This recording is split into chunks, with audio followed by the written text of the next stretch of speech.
परम श्रद्धेय पूज्य गुरुदेव के चरणों में कोटि से वंदना। विराजमान स्नेही संत वृंद, महावीर कथा आयोजन की समिति के सारे पदाधिकारीगण, श्रवणोपासक श्रावक संघ के सारे सदस्य, उपस्थित भव्य आत्माओं, आपके तेलंगाना में, आपके कानों में, आपके दिल में प्रभु महावीर की कथा पहुंचाने का सौभाग्य मुझे मिला है, इसलिए मैं आपको बहुत बहुत स्वयं को पुण्यशाली समझता हूं। कथा सुनते सुनते और कथा सुनाते सुनाते अपने अंतर मन का निर्माण होता है।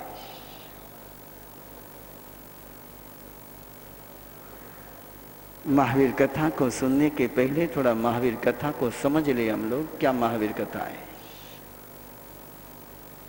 क्यों सुननी है महावीर कथा है?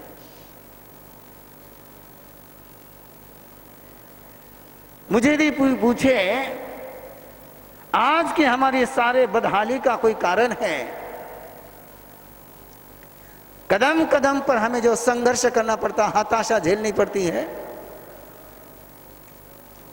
सारी मेहनत पर प्रश्न चिन्ह लग जाता है।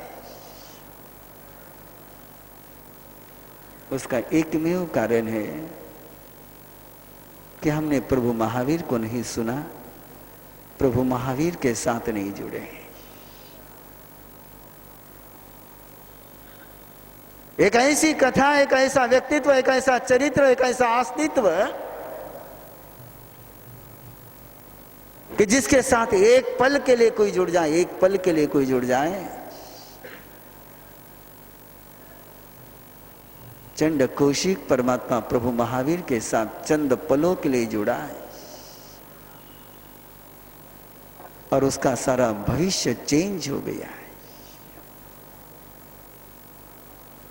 दुर्भाग्य में से सौभाग्य का सूर्योदय हो गया है।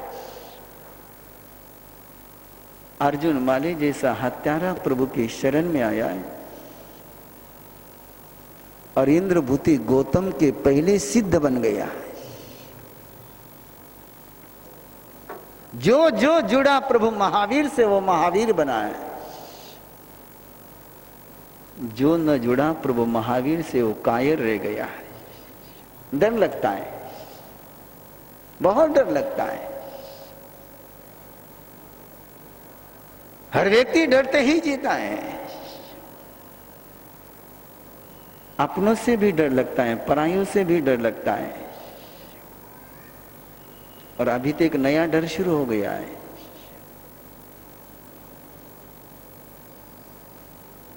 – 2017 में जिसकी शादी हो गई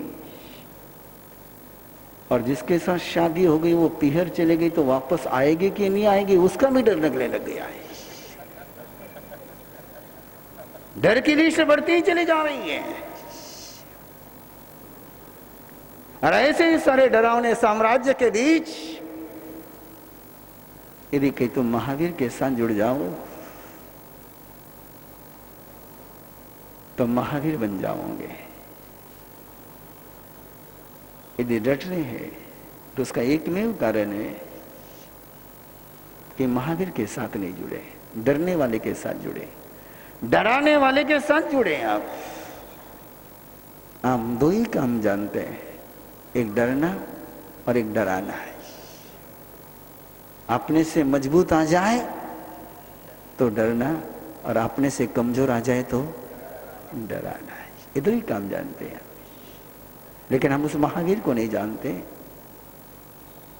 जो कमजोर सामने आ जाए तो उस पर करुणा बरसा करके उसको शक्तिशाली बनाते हैं, और भयंकर सामने आ जाए तो उसको शुभंकर बनाते हैं। दुश्मन को मारने वाले तो बहुत मिल जाते हैं, लेकिन दुश्मन को भक्त बनाने वाला कोई है तो अकेले महावीर है। न डरते हैं न डराते हैं।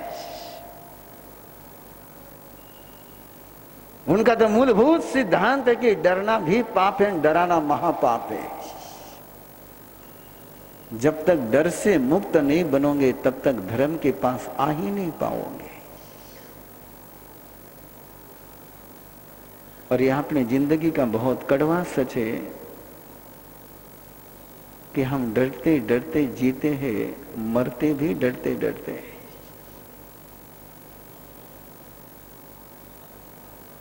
और इस डर से मुक्त होना तो महावीर को सुनना ही पड़ेगा। कौन है महावीर? किस लिए महावीर? कहां से शुरू होती कहानी?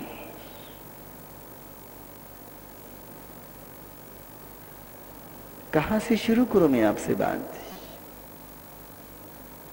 एक शब्द आपने बहुत बार सुना है, तीर्थंकर महावीर। किसको कहते हैं तीर्थंकर? तुम्हारी पाठशाला का उत्तर मुझे पता है, तुम्हारी किताबों का उत्तर मुझे पता है।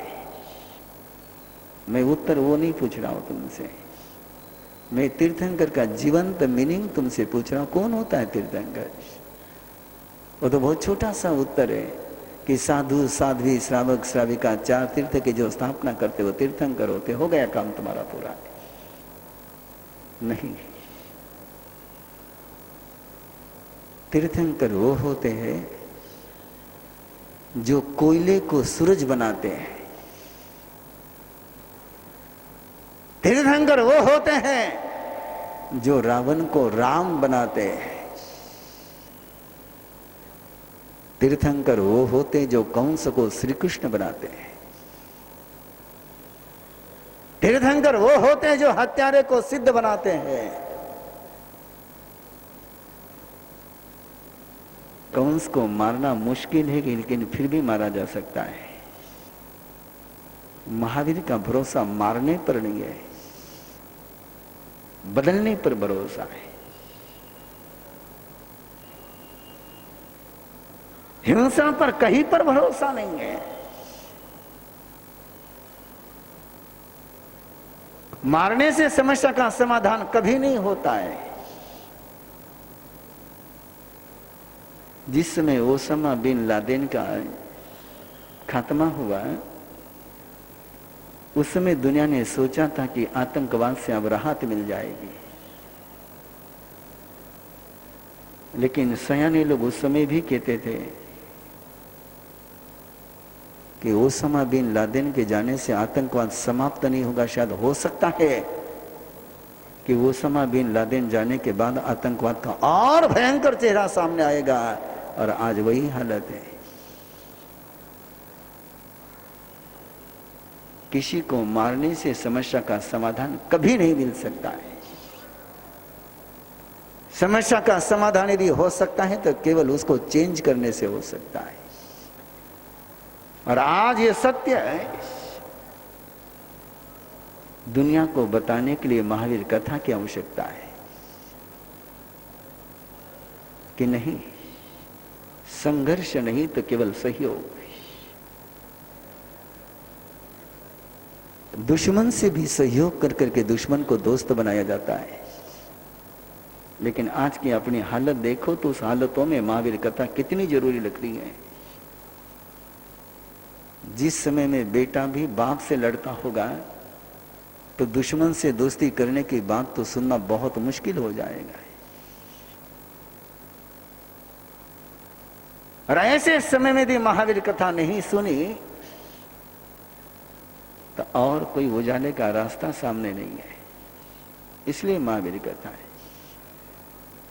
जीवन को यदि तीर्थ बनाना है, कचरे से मुक्त करना है। ये आंख, इस आंख की 4 डायमेंशन है। इस नजर की 4 गतियां हैं। देख करके चले तो आंख यूथफुल है, बिना देखे चले तो आंख व्यर्थ है, और गुस्से से देखे तो आंख अनर्थ है, और किसी को श्रद्धा से देखे तो आंख तीर्थ है।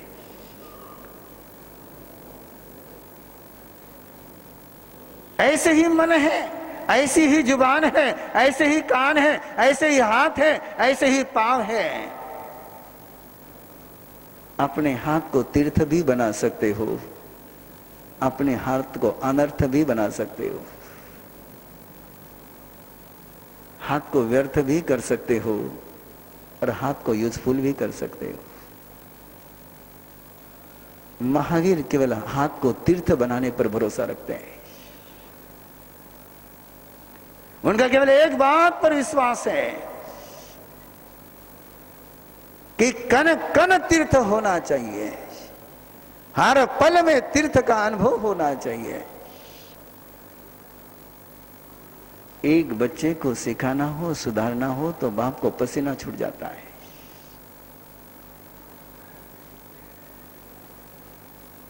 और पूरे विश्व को तीर्थ बनाने का सामर्थ्य इकट्ठा करना हो।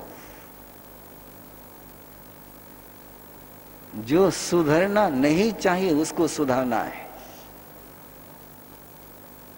आपका तो सीधा सा सूत्र,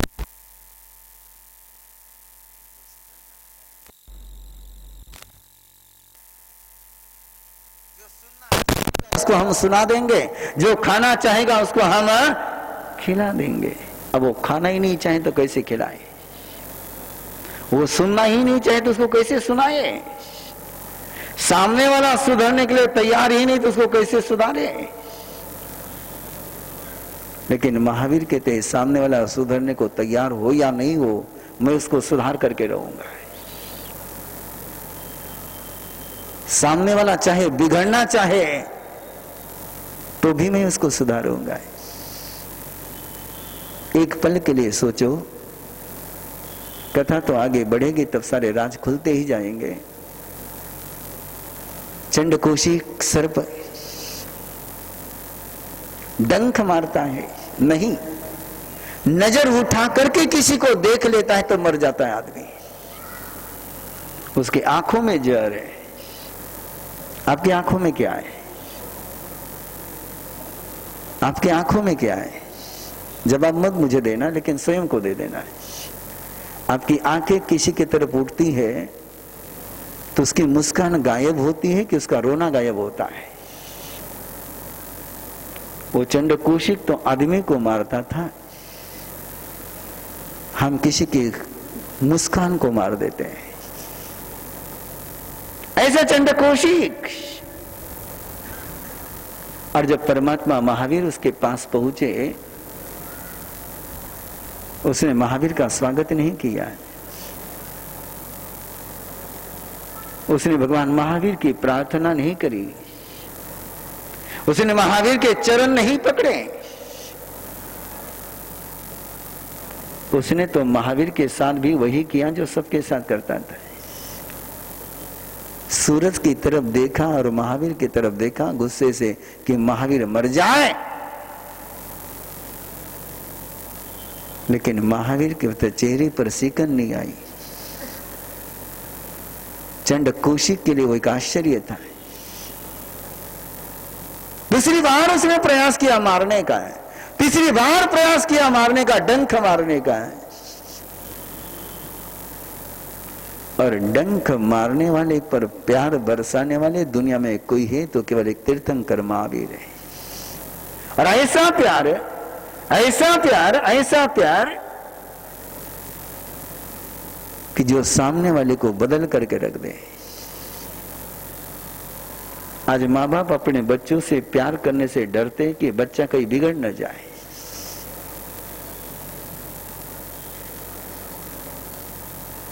प्यार से कोई बिगड़ता है कि तुम्हारे प्यार करने के तरीके के कारण से बिगड़ता है। इसलिए प्यार करने का तरीका सीखना हो तो महावीर के पास आना ही पड़ेगा कि ऐसा प्यार किया जा सकता है, ऐसी नजर से देखा जा सकता है कि सामने वाला सुधरना नहीं चाहे तो भी सुधर जाए। यहां तो जिनको सुधरना चाहते वो ही नहीं सुधार पा रहे हम। और इसलिए महावीर कथा है कि जो बदलना नहीं चाहिए उसको भी बदल करके रख दें। उसकी इच्छा है या नहीं है, अपने आप से पूछूंगे एक सवाल। सामने वाले की गुस्सा करने की इच्छा होती तब आप गुस्सा कराते हैं कि आपकी इच्छा होती तब सामने वाले को गुस्सा कराते हैं? शायद आपने भी कभी गुस्सा किया होगा और सामने वाला आपको गुस्सा कराता है आपकी इच्छा न होते हुए भी। जब किसी से हम गुस्सा करा सकते बिना उसकी इच्छा के, तो किसी से प्यार क्यों नहीं करा सकते उसके बिना इच्छा के? ये जिंदगी के सच को जानने के लिए, जिंदगी के सच को जीने के लिए एक ही ठोर है जहां आना ही पड़ेगा, आना ही पड़ेगा, और वो है महावीर की ठोर। इसलिए तो ओशो, रजनीश, जिसने दुनिया के सारे धर्म गुरुओं के विषय में बोला है, दुनिया के सारे धर्म ग्रंथों पर जिसने प्रवचन दिए हैं, उसने एक बात कही थी, दुनिया के सामने केवल दो ही ऑप्शन है, महावीर या महाविनाश। महाविनाश से बचना है तो महावीर को स्वीकार करना पड़ेगा, और महावीर को स्वीकार नहीं किया तो महाविनाश के लिए तैयार रहना पड़ेगा।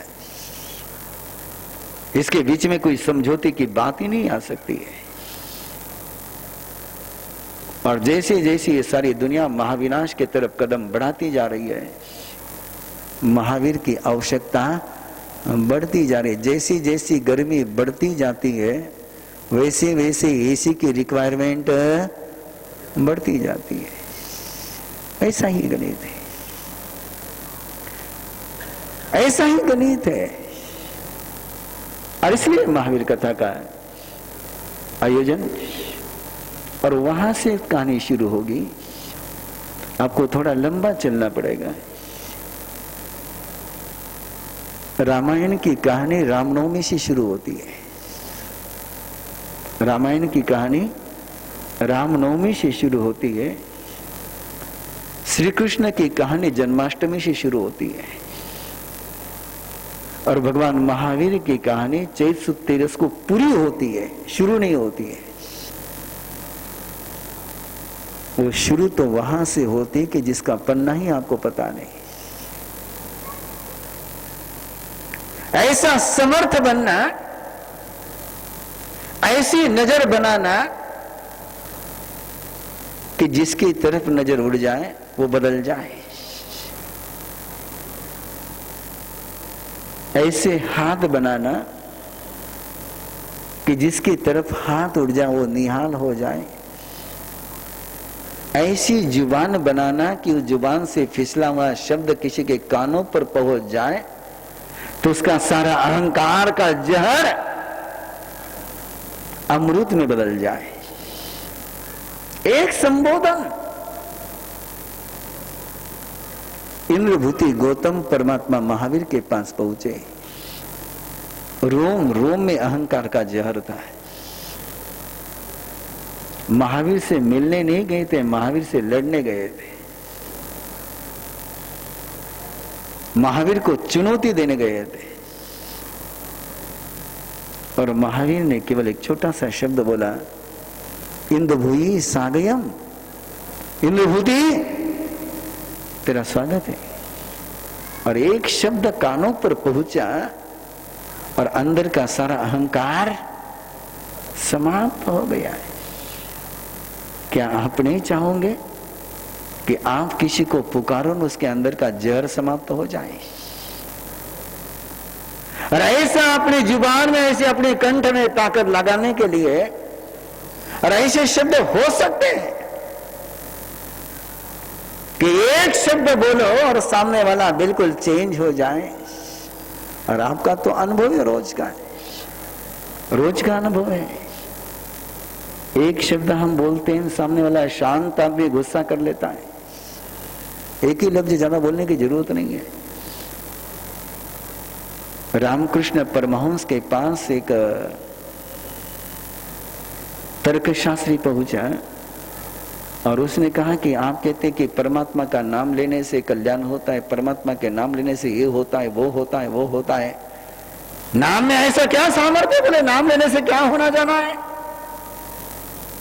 और रामकृष्ण परमहंस थे वो, उन्होंने देखा कि इसको जवाब देने के लिए, और उन्होंने बिल्कुल चुन करके उसको गालियां देनी शुरू कर दी। और जैसी गालियां उसके कानों पर गई तो वो तो गुस्सा हो गया। बोले क्या हो गया भाई?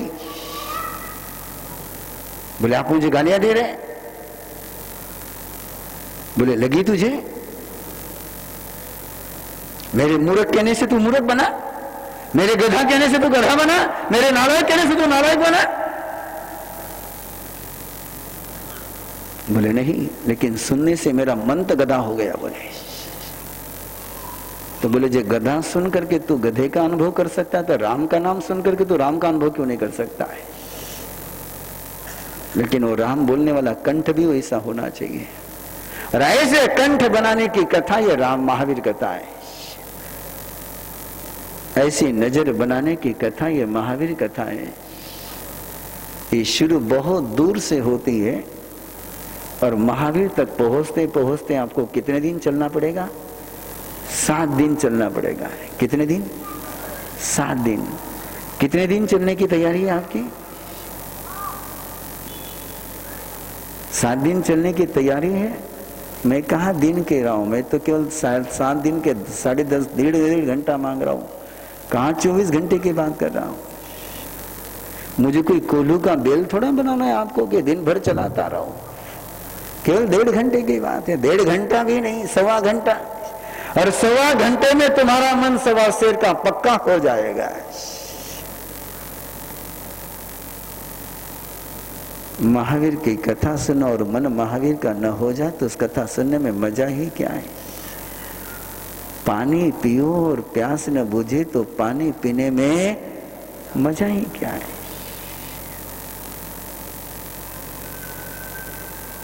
ये महावीर की कथा वहां से शुरू होगी कि जहां वो तुम जैसे और मेरे जैसे थे। सत्य का बोध कैसे होता है?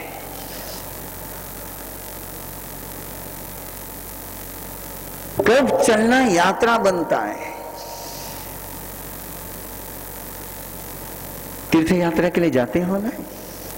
पैदल जाते हो, गाड़ी में जाते हो? कभी कभी तो बोलिया करो, नजीक के बैठे हुए तो बोलिया करो, दूर के तो सो जाए, कोई चिंता नहीं। हाँ, खुली हवा है और बिल्कुल पक्की बात है कि जिनको एसी में नींद नहीं आती होगी उनको हनुमान व्यायाम शाम नींद आ जाएगी, पक्की आ जाएगी, बिल्कुल आ जाएगी। और जो सोना चाहते इसलिए तो कुर्सी पर बैठे, नीचे बैठ करके सो जाते तो पता चलता महाराज साहब को। महाराज साहब से दूर बैठे तो नींद आए तो भी महाराज साहब को पता नहीं चलेगा। अरे मुझे पता चले कि नहीं चले, तुम्हें जरूर पता चलेगा। तो तीर्थ यात्रा करते हैं, आगे ड्राइवर बैठा रहता है, लेकिन ड्राइवर को कोई तीर्थयात्री नहीं कहता है।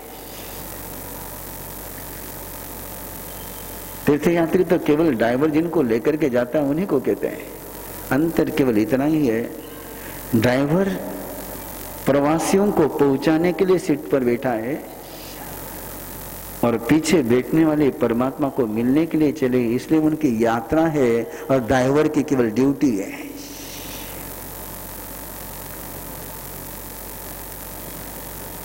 जिस पर जिंदगी में श्रद्धा का जन्म होता है, जीवन नहीं रहता है, यात्रा बन जाती है। और जब तक जीवन में श्रद्धा का जन्म नहीं हुआ, ड्राइवर बन करके गाड़ी चलाते रहो, तुम्हें कभी तीर्थ यात्रा का आनंद आ नहीं सकेगा। ये श्रद्धा का जन्म, ये आस्था का जन्म है, भक्ति का जन्म, भगवान को देखने का सामर्थ्य। जिस पल जीवन में जन्मता है उसको कहते संकीत की प्राप्ति हो जाना, उसको कहते हैं सत्य का बोध हो जाना, उसको कहते हैं अंधियारे की मौत हो जाना है।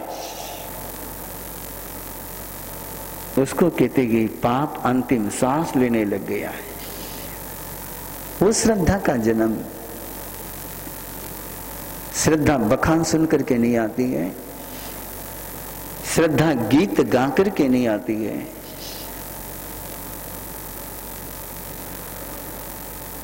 श्रद्धा का जन्म कैसे होता है? नई साल। अब वो कहानी को शुरू कर रहे हैं, अब वो कहानी को शुरू कर रहे हैं। इतनी देर तक केवल तुम्हारा थोड़ा सा तवा तपा रहा था। रोटी डालने के पहले तवा तपाना जरूरी रहता, नहीं तो रोटी डालने के बाद तवा तपाऊंगा तो रोटी काम ही नहीं आएगी। तो आपका तवा तपा हो तो एक बार मेरे पास एक बात बोलोगे, जय बोलो महावीर, जय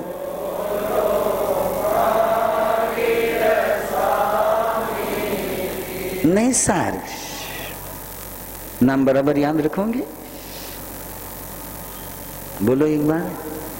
नए सार, नए यानी नजर, नए यानी नजर।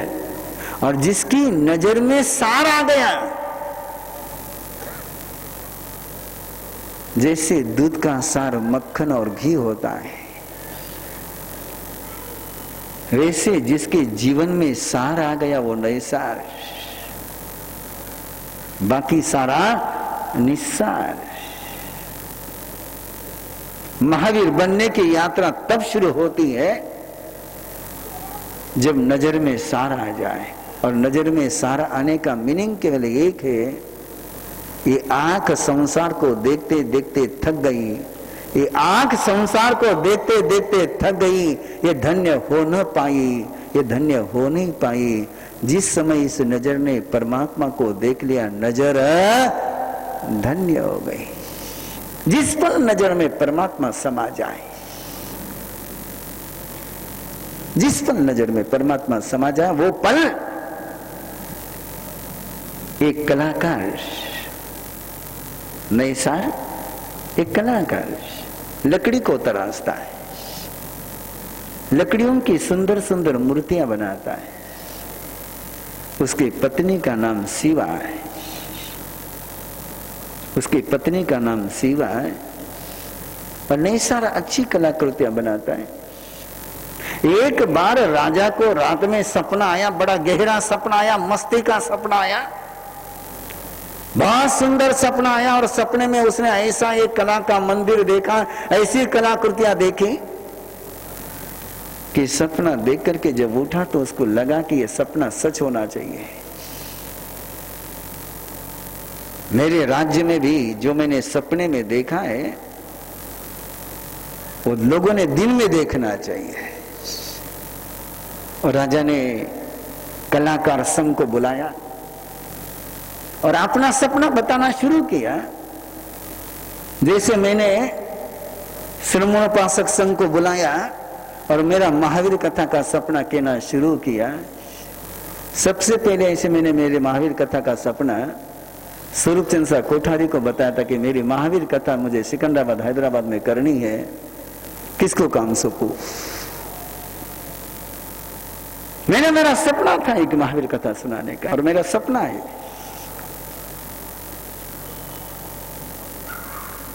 बाकी कोई सपने नहीं मेरे, आपके बहुत सपने हैं, मेरा एक ही सपना है। मेरा एक ही सपना है कि दुनिया के कोने कोने में महावीर की कथा और महावीर का चरित्र पहुंच जाए। रात को घर जाते समय एक सवाल स्वयं को पूछते चले जाना, आराम से पूछते चले जाना, दुनिया में आतंकवाद बढ़ेगा तो दुनिया रहने लायक बनेगी, या दुनिया में अनेकांतवाद बढ़ेगा तो दुनिया रहने लायक बनेगी? ये सोचते चले जाना। दुनिया में कायर, डरने और डराने वालों की संख्या बढ़ती जाएगी तो दुनिया रहने लायक बनेगी, या दुनिया में महावीर जन्म लेंगे तब दुनिया रहने लायक बनेगी? किसकी फौज बढ़नी चाहिए? डरने वालों की, डराने वालों की, या अभय का दान देने वालों की? और ये अभय का दान देने की कथा कैसी शुरू होगी? जब तक अभय देने वाला महावीर दुनिया में नहीं पहुंचेगा, सूरज का उजाला पहुंचाना चाहते हो तो सूरज को पहुंचाना ही पड़ेगा। बिना सूरज के सूरज का उजाला पहुंचाया नहीं जा सकता है।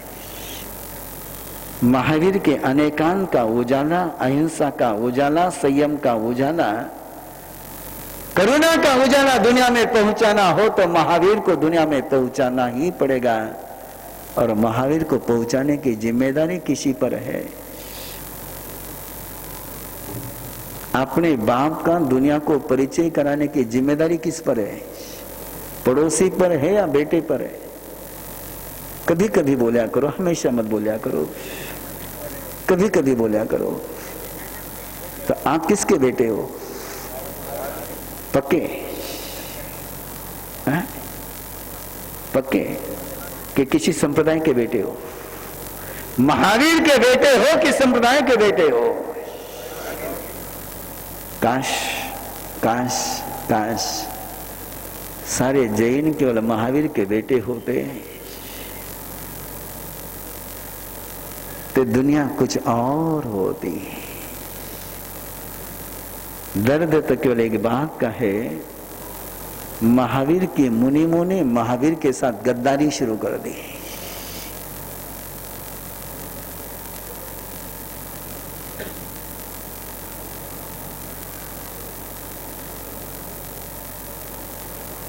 बात समझ गए हो तो छोड़ दो, नहीं समझे हो तो खुल करके बता दो। क्या करूं प्रवीण जी?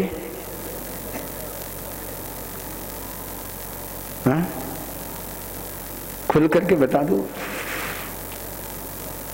हाँ,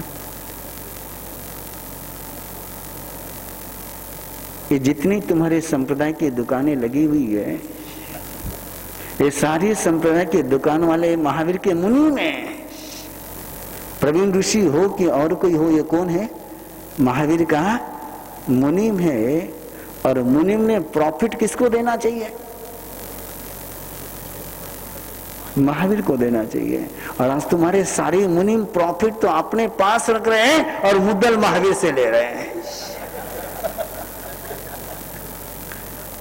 और आपके दुकान पर ऐसा मुनिम आ जाए तो उसको मुनिम को दुकान पर कितने दिन रखोगे? हाँ? दुकान चल जाएगी ना।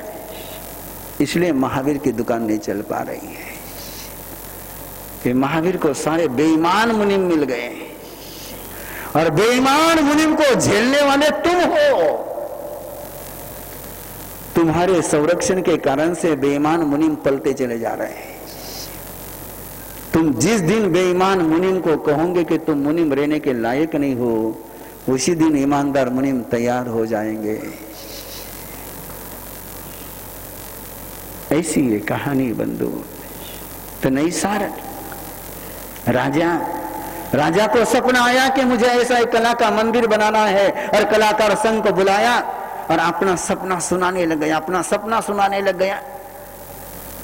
पूरे कलाकार सपने को सुन रहे थे, लेकिन नैसार उसका सपने को देखने लग गया। इधर राजा बोलने लग गया और नैसार की आंखों में वो सपना उतरने लग गया है। उस कलाकार संघ का प्रमुख बैठा हुआ था और उस प्रमुख ने राजा से कहा कि राजन, तुमने नींद में सपना देखा है, मेरे नैसार ने दिन में सपना देखा है। नींद में देखे हुए सपने टूट जाया करते हैं, दिन में देखे हुए सपने सच हुआ करते हैं। आप अपने सपने का काम नैसार को सौंप दो, वो तुम्हारा सपना सच कर जाएगा। संभल जाना बंधुओं, टर्निंग पॉइंट पर कहानी पहुंच रही है। टर्निंग पॉइंट पर कहानी पहुंच रही है। उस टर्निंग पॉइंट को कैच कर लेना। नैसा सपना सुन रहा था, सपने को देख रहा था और सपना देखते देखते उसके हाथों में स्फुरन होने लगा था कि मैं ऐसी मूर्ति बनाऊंगा, मैं ऐसा करूंगा। सारे सपने सच होने लग गए थे। और जैसे उसने अपना नाम सुना कि संघ प्रमुख ने मेरा नाम बुलाए और राजा ने उसको बुलाया, नैसा आजा, प्रण कर ले, मुझे वचन दे दे,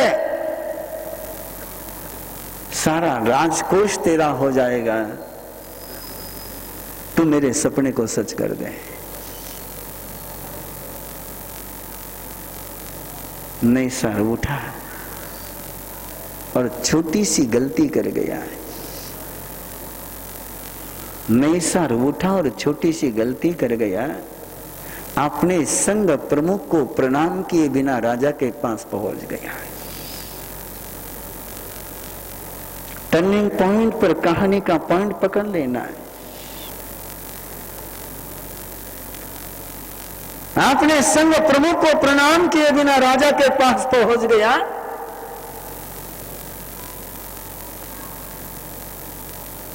ले लिया है, लेकिन संघ प्रमुख के आंखों से आंसू बह गए।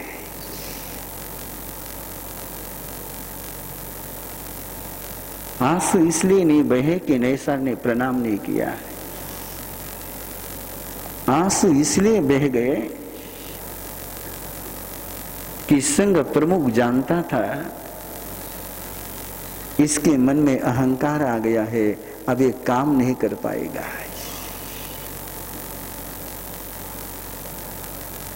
मेरा राजा को दिया हुआ वचन झूठा हो जाएगा।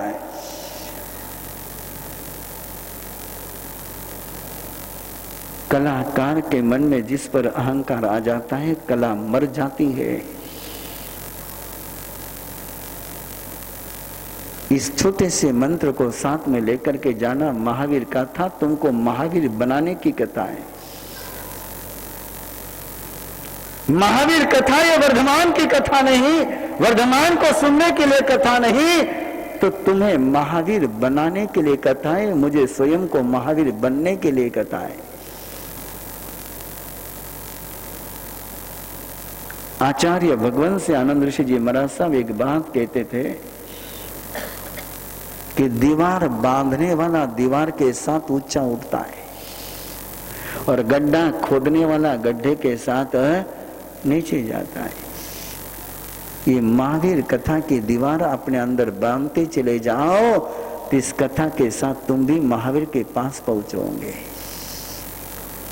इसलिए कथा है ये टर्निंग पॉइंट। जिंदगी में कभी अपॉर्चुनिटी मिले, जिंदगी में कभी कोई सौभाग्य मिले, जिंदगी में कभी कुछ भी मिले, तो अपने कुटुंब प्रमुख को प्रणाम के बिना कभी उसको स्वीकार मत करना।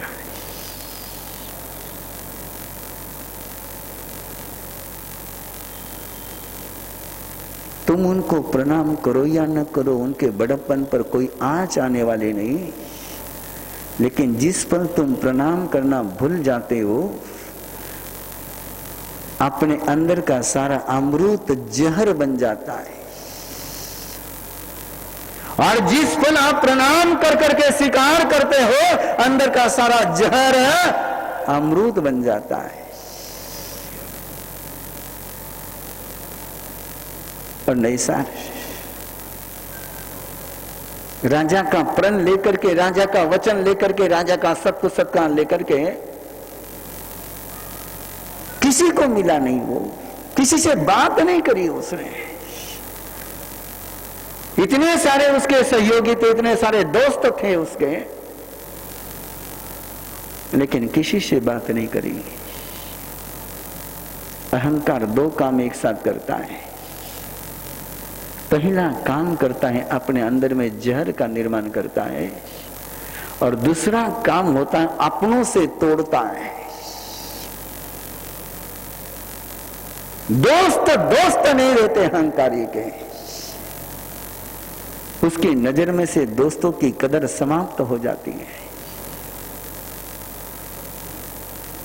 याद कर सको तो बंधु जरूर याद करना, दुर्योधन ने कभी भीष्म पितामह की कदर नहीं करी, दुर्योधन ने कभी द्रोणाचार्य की कदर नहीं करी, दुर्योधन ने कभी विदुर की कदर नहीं करी। अहंकारी कभी किसी की कदर कर नहीं सकता है।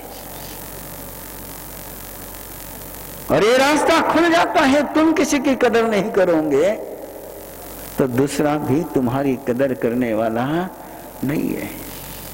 और नैसार घर पहुंचा,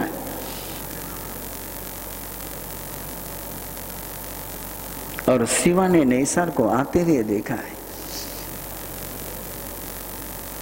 खबर उसके पास पहुंच गई थी, खबर उसके पास पहुंच गई थी कि मेरे पति को वो सौभाग्य मिला जो नगरी में और किसी को नहीं मिला है।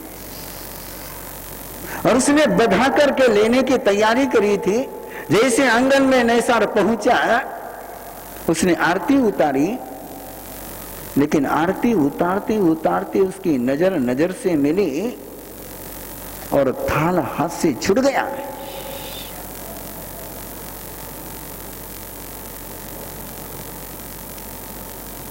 जो शादीशुदा है उनको अनुभव होगा है। तुम्हारी नजर देख करके तुमको कोई पढ़ सकती है तो केवल तुम्हारी श्रीमती ही पढ़ सकती है। और तुम चाहे जितना उसे छिपाने का प्रयास करो, छिपा नहीं सकते। और शिवा तो बहुत बहुत विचक्षण थी। उसने नैसार की नजर पड़ी और हाथ से थाल टूट गया, छूट गया है। नैसार ने कहा कि क्या अपशकुन किया तूने?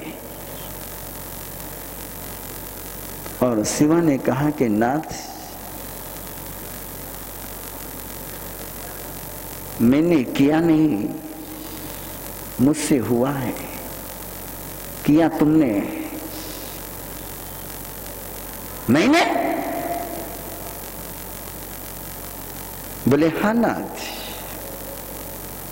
क्या किया मुझे पता नहीं, लेकिन तुम्हारी नजर बदली हुई है। तुम्हारे नजर में जो एक सहजता थी, जो एक सरलता थी, जो एक माधुर्य था, आज वो तुम्हारी नजर में नहीं है। मुझे बताओ नाथ, राजसभा में क्या क्या हुआ, मैं तुमसे सुनना चाहती हूँ। और नैसार ने सारी बात कही, बड़े गौरव से कही, बड़े रौब से कही कि राजा सपना सुनाने लगा और मेरे सामने सारी कलाकृतियां दिखने लग गई। मैं तो डूब गया सपना देखने के लिए। और संघ प्रमुख ने मेरा नाम सजेस्ट किया, राजा ने मुझे दायित्व सौंपा और मैंने लिया। और शिवा ने पूछा, जिसने आपका नाम सुझाया उस संघ प्रमुख को आपने प्रणाम किया क्या? बोले क्या जरूरत?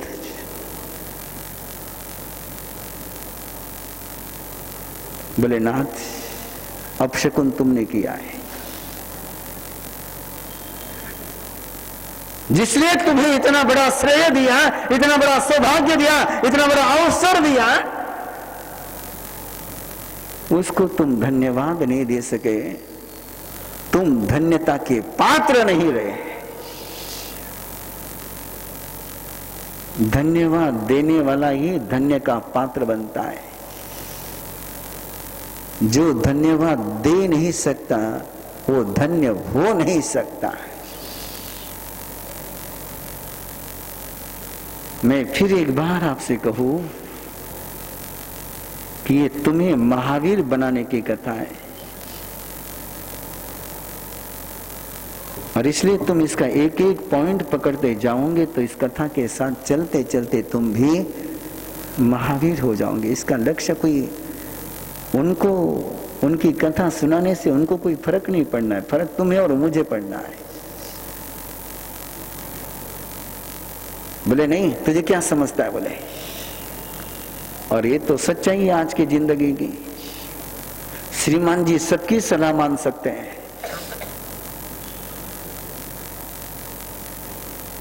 अगला वाक्य मैं नहीं बोलता हूं, अगला वाक्य नहीं बोलता हूं, वो मैं कपल शिविर के लिए सुरक्षित रखता हूं। नहीं मानते हैं। और 9 साल सेकंड डे अपने कलाशाला में पहुंचा और कलाकृतियों को तराशने की शुरुआत करी उसने। पता नहीं क्या हो गया, एक लकड़ी हाथ में लेता, तराशना शुरू करता, और वो काम पूरा करता, उसके पहले उसको अधूरा छोड़ करके दूसरा शुरू करता, दूसरा शुरू करता, दूसरे को अधूरा छोड़ करके तीसरा शुरू करता, तीसरा अधूरा छोड़ के चौथा शुरू करता। एक भी कलाकृति वो पूरी नहीं कर पा रहा था। लग रहा था उसको कि ऐसी बननी चाहिए, ऐसी बनानी चाहिए, लेकिन बना नहीं पा रही थी, बन नहीं पा रही थी। इंद्रभूति गौतम ने एक बार परमात्मा प्रभु महावीर से पूछा कि भगवान, देवलोक के सारे देवता जैसा चाहे वैसा रूप बना सकते हैं क्या? आपकी और मेरी बात नहीं है। देवलोक के देवता जैसा रूप बनाना चाहे वैसा बना सकते हैं क्या? और परमात्मा ने जवाब दिया, कुछ देवता चाहे जैसा रूप बनाना चाहते वैसा बना सकते हैं, और कुछ देवता जैसा बनाना चाहते हैं वैसा बनाने का प्रयास करते हैं, लेकिन बनता कुछ और ही है। ये तुम्हारा और मेरा जीवन है कि हम अपने आप को जैसा बनाना चाहते वैसा बना नहीं पाते। और इंद्रभूति गौतम ने बड़े आश्चर्य के साथ पूछा, बोले क्या कारण? एक देवलोक के देवता, एक सामर्थ्य संपन्न, सबके पास वो शक्ति है, फिर जैसा रूप बनाना चाहते वैसा रूप क्यों नहीं बना सकते? और जो बना सकते वो क्यों बनाते हैं, और जो नहीं बना सकते वो क्यों नहीं बना सकते? और परमात्मा ने जवाब दिया, जिन्होंने साधना करते समय चीटिंग करी, क्या करी? चीटिंग करी, पुण्य तो कमाया लेकिन अहंकार के साथ कमाया है, चीटिंग के साथ कमाया है। वे जैसा बनाना चाहते वैसा बना, सामर्थ्य होकर के भी नहीं बना सकते। और जिन्होंने बिना चीटिंग की साधना करी, वे जैसा बनाना चाहते वैसा नहीं सर, बना नहीं पा रहा है, बना नहीं पा रहा है। पखवाड़ा बीत गया, महीना बीत गया, ढेर लग गया कलाकृतियों का, लेकिन एक भी कलाकृति पूरी नहीं, सब अधूरी, सब अधूरी। शिवा एक दिन कलाशाला में पहुंची, वो देख रही थी नई साल को रोज कलाशाला से आता हुआ कि हमेशा नई साल जब कलाशाला से आता था तो खुश होता था और अपनी सारी बात शिवा से शेयर करता था।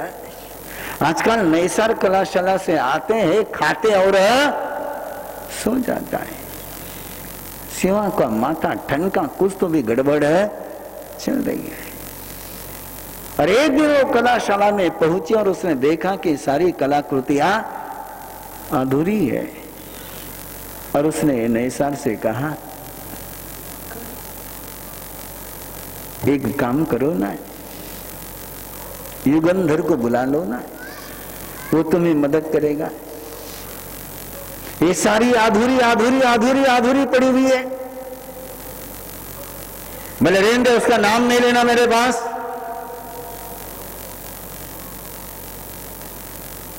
मैं सब करने में समर्थ हूं। ये अहंकार की भाषा है। मैं सब करने में समर्थ हूं, मुझे किसी के सहयोग की आवश्यकता। ये जो बोलता है वही सबसे कमजोर होता है। मुझे किसी की आवश्यकता नहीं है। ऐसा कभी मत बोलना है, कभी मत बोलना है। 3 महीने बीत गए, कल नहीं सर परेशान हो गया, परेशान हो गया, ना किसी को मुंह बताने लायक, ना करेक्शन कर पा रहा है, जाए तो किस मुंह से। जाना था तो पहले दिन जाना था, जैसे जैसे देर करते चले जाते वैसे वैसे और मामला टेढ़ा हो जाता है। जैसे जैसे समय बीत जाता वैसे वैसे हाथ मिलाने बहुत मुश्किल हो जाते हैं। बंधुओं, एक छोटी सी बात साथ में लेकर जरूर जाना, एक छोटी सी बात साथ में लेकर के जाना है। किसी से भिड़ना हो तो टाइम पास करना है, किसी से लड़ना हो तो टाइम पास करना, और किसी को गले लगाने का मन हो जाए तो 1 मिनट भी पास नहीं करना है। किसी से हाथ मिलाने की बात मन में आ जाए, किसी का सहयोग लेने की बात मन में आ जाए, किसी को सहयोग देने की बात मन में आ जाए तो उसको कभी टुमारो पर मत डालना है। वो कल आप कर ही नहीं पाओगे। वो तो जिस पल तुम्हारे मन में आ गया उस पल कर लो तो हो गया, बाद में होने वाला। और इतनी ही टेजड़ी की कहानी अपनी, इतनी ही कहानी है। गुस्सा जब आया तब किया है, गुस्सा जब आया तब किया है, जब जब गाली देने का मन हुआ है। कोई मुहूर्त देख करके गाली नहीं दी।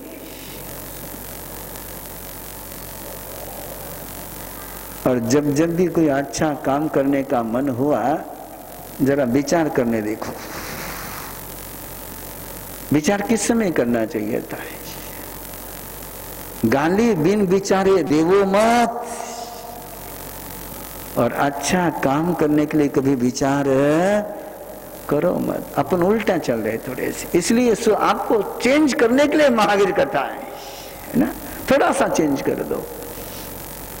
ऐसा एक व्यक्ति नहीं कि जिसके मन में राम बनने की बात ना आती हो, ऐसा एक व्यक्ति नहीं कि जिसके मन में महावीर बनने की बात नहीं आती हो, ऐसा एक व्यक्ति नहीं। तुम्हारी जिंदगी के भयंकर से भयंकर दुश्मन को याद करो, तुम कभी न कभी उसको माफ करने का तुम्हारा मन पक्का होता है। ऐसा हो ही नहीं सकता है कि तुम्हारे मन में कभी उसको क्षमा करने का नहीं आया। लेकिन किसके ही करूं, कई समझीला वो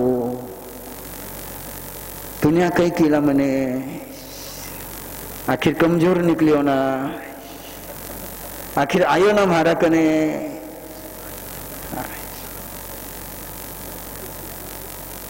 ये सारे तुम्हारे एक्सक्यूज। लेकिन गाली देते समय कोई एक्सक्यूज नहीं आता है। हताश हो गया ना ये सारे, रास्ता दिखता नहीं, और जो रास्ता बताती है उसका सुनता नहीं है। क्या करूं, क्या करूं। और एक दिन उसने शिवा को कहा, मैं तुंगगिरी के शिखर पर जाना चाहता हूं, तो थोड़ी सी मुझे खाना मेरे साथ दे दे, मैं वो खाना लेकर के जाता हूं, शाम तक लौट करके आऊंगा। और शिवा ने साथ में खाना दे दिया। श्रीमान जी चल पड़े, दिमाग ठिकाने पर नहीं, चित्त ठिकाने पर नहीं। घर से परेशान व्यक्ति को बाहर रास्ते सूझते नहीं है। घर से शाम से निकलो तो बाहर आन रहेगी, और घर से परेशान होकर के निकलो तो बाहर कोई शान बनने वाली नहीं है। लेकिन वो चला है। जाना तो चाहता था तुंगगिरी के शिखर पर, लेकिन चित्त ठिकाने पर था नहीं, और रास्ता और कोई पकड़ लिया, भटक गया जंगल में। और जंगल में भटकते भटकते भटकते भटकते भटकते भटकते एक ऊंचे टीले पर पहुंचा। एक पेड़ के नीचे जाकर के 12, साढ़े 12, 1 बजे का समय हो गया और पेड़ के नीचे जाकर के बैठा। दिमाग काम नहीं कर रहा है, भूख लगी है लेकिन खाने का मन नहीं हो रहा है। मुझे लगता है ये सबकी हालत ऐसी कभी न कभी तो हुई होगी। तुम्हारे चेहरे जो नजीक बैठे वो बता रहे कि महाराज ऐसा हुआ है। भूख तो लगती है, परेशानी होती है, खाने का होता है लेकिन खाने का मन नहीं होता है। भाग्यशाली हो, भाग्यशाली हो। नैसार उस टीले पर बैठा है। सूरज मध्याह्न में ढलने के नीचे आ रहा है और उसने देखा सामने से कोई अनाम 2 व्यक्ति सफेद आ रहे, योगी आ रहे सामने से। और उसने देखा योगी को और योगी को देख करके खुशी हुई इसको। आपको अपने संत को देखकर के खुशी होती कि अनजाने संत को देखकर खुशी होती है? ईमानदारी से नहीं आएगा। ईमानदारी का जवाब आने की उम्मीद करना मुश्किल है ना।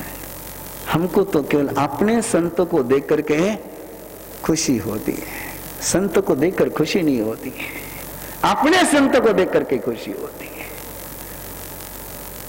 नैसार का सौभाग्य इतना सा कि अनजाने संत को देख करके खुशी हुई। वो संत आए, वो भी राह भटके हुए थे, नैसार भी राह भटका हुआ था। नैसार जिंदगी की राह भटका हुआ था और वे संत जमीन पर की राह भटक गए थे। नहीं, आपसे नहीं पूछ रहा हूं आप कौन सी राह भटके। दोनों भटके हुए मिल गए, बैठे। दोनों ने एक दूसरे की व्यथा एक दूसरे को कह दी। बोले हम चले थे कहीं और, जाना था कहीं और, पहुंच रास्ता कहीं छूट गया है। तो नैसार ने कहा कि तुमको जहां पहुंचना वहां का रास्ता मैं जानता हूं, मैं तुमको रास्ता बता दूंगा। बोले। और संत ने पूछा तू यहां कैसे आया? तो नैसार ने भी अपनी बात कह दी। आदमी अनजाने आदमी के पास अपना दिल आराम से खोल सकता है और सारी बात उसने बता दी। और उसने संतों से पूछा पता नहीं मेरे हाथ को क्या हो गया है, पहले मैं सारी कृतियां जैसी चाहता था वैसी बना लेता था और अब बना ही नहीं पा रहा हूं। सारी अधूरी अधूरी अधूरी अधूरी अधूरी पड़ी है, किसी को मुंह दिखाने के लायक नहीं रहा हूं। और संत ने कहा नैसार, तूने संघ प्रमुख के साथ मर्यादा का भंग किया है। तेरे अंदर में जो अहंकार है उसने तेरे अंदर की सारी कला को मार दिया है।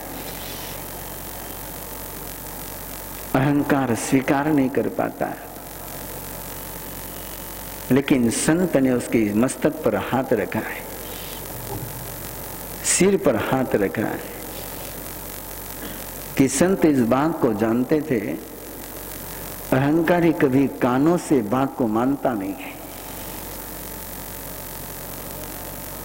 अहंकारी को समझाना हो तो छोटा सा रास्ता है, बिल्कुल छोटा सा रास्ता है। उसको थोड़ा सा वात्सल्य का स्पर्श करो, उसके सिर पर थोड़ा प्यार से कृपा का हाथ फेरो। मैं पेरेंटिंग शिविर में सिखाता हूं माँ बाप को, माँ बाप को सिखाता हूं कि माँ बाप सुधर जाए तो बच्चे सुधर जाएंगे, बिगड़े हुए माँ बाप के बच्चे सुधरे हुए नहीं हो सकते। इसलिए तुम बच्चों के कैंप चलाते हो। अभी समर वेकेशन में कैंप किसके चलेंगे? बच्चों के चलेंगे। लेकिन मुझे पूछो किसके कैंप चलने चाहिए, तो मैं कहूंगा बच्चों के कैंप चलाने की बिल्कुल जरूरत नहीं। बच्चे तो बहुत सच्चे हैं। ये माँ बाप सुधर जाए तो बच्चों की बिगड़ने की कोई संभावना। माँ बाप सोच रहे होंगे कहा बच्चों को साथ में तो नहीं लाया, अच्छा हो गया। लेकिन सच कहता हूं मैं आपसे, माँ बाप सुधर जाए तो बच्चे आराम से तो सुधर जाएंगे। और नई सार के सिर पर हाथ रखा है, उस हाथ से एक ऊर्जा, एक शक्ति, एक समर्पण की, एक श्रद्धा की, एक सौहार्द की शक्ति जैसे उसके अंदर में गई और अंदर का सारा अहंकार समाप्त हो गया।